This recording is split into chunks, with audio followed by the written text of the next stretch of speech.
Custard বানানো খুবই সহজ, কিন্তু পৃথ্বী, বুড়ি ওরা আমার অ্যাবসেন্সেও যেন বানিয়ে খেতে পারে, তাই নাকি ভিডিওটা করে রাখবে।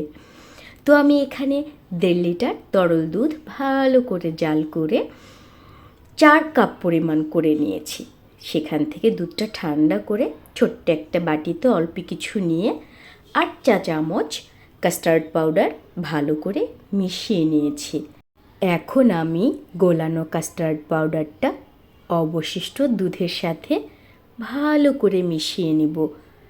চুলার আঁচ খুবই কম রেখেছি।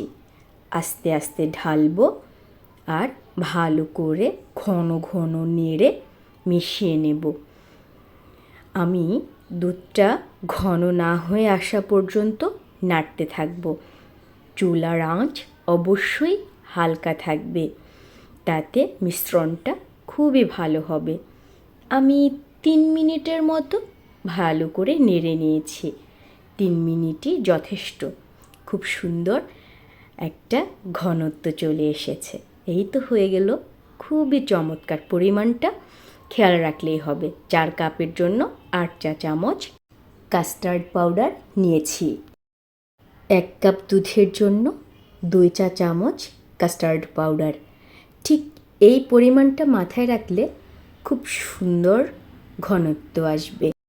আমি কাস্টার্ড বানানোর জন্য 5 ধরনের ফল নিয়েছি: আপেল, আম, কলা, আঙ্গুর আর আনার। ফল বিষয়টা হচ্ছে যে যার পছন্দ মতো নেবে, তবে আমার কাছে কাস্টার্ডে আম, আপেলটা খুবই ভালো লাগে। কারণ হচ্ছে যেহেতু আমি কাস্টার্ডে একটু চিনি কম পরিমাণ দিই, মিষ্টিটা কম দিই।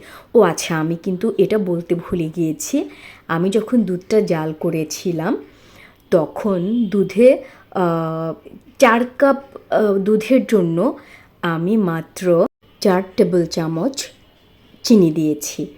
চিনির পরিমাণটা যার যার পছন্দ মতো। তো যেহেতু হালকা মিষ্টি করে আমি দুধটা জাল করেছি, এখন মুখে একটু মিষ্টি মিষ্টি লাগলে ভালো লাগে, তাই আমি আম আর অ্যাপেলটাকে, ইভেন কলাটাকে আমি কাস্টার্ডের জন্য রাখি। তারপরে যদি আনার আঙ্গুর বাসায় থাকে বা আনার সুযোগ থাকে তাহলে আমি আনার আঙ্গুরটাও দিই। আমি এই 5টা ফল দিয়ে সাধারণত কাস্টার্ড করি। কখনো কখনো হয়তো আনারটা মিস হয়, কিন্তু আনার সুযোগ থাকলে আমি সাধারণত আনি। আমি এই যে ফলগুলো কেটে নিয়েছি। কেউ চাইলে একটু বড় করে কেটে নিতে পারে, কেউ ঠিক আমার পরিমাণেও কাটতে পারে।